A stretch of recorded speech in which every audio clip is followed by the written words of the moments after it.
ओडिशार शिक्षित गण को मोर गोटे प्रश्न पुरी जो रिनोवेशन कंस्ट्रक्शन हैला सेटा कौन एते खर्च हबार थिला जार बजेट 4200 कोटी टंका आपण माने भाव एटा केते बड़ स्कैम एटा किए देख नवीन पट्टनायक देनी धर्मेंद्र प्रधान देनी ये पैसा ओडिशा बासींकर टैक्स ओडिया प्रत्येक ओडियार अधिकार ये जो 4200 कोटी एटा आवश्यकता नथिला बुझिला ये काम भी करियार आवश्यकता नथिला किंतु एहा प्री प्लान्ड स्कैम गोटे करिया पाई ही पांडुर ए सब प्लान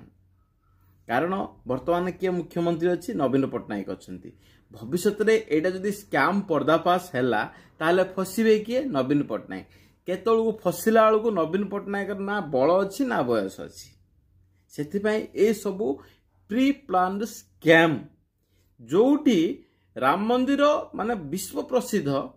1100 कोटी रु 1400 कोटी भितर माने सेरेमनी खर्च सहित 1400 कोटी हो गला सेठी जगन्नाथ मंदिर परिक्रमा पाए बोलिकी 7टा टॉयलेट पाए बोलिकी जदि 4200 कोटी करछ ताहले ओडिया कौन कहिबे तुमको। धन्यवाद।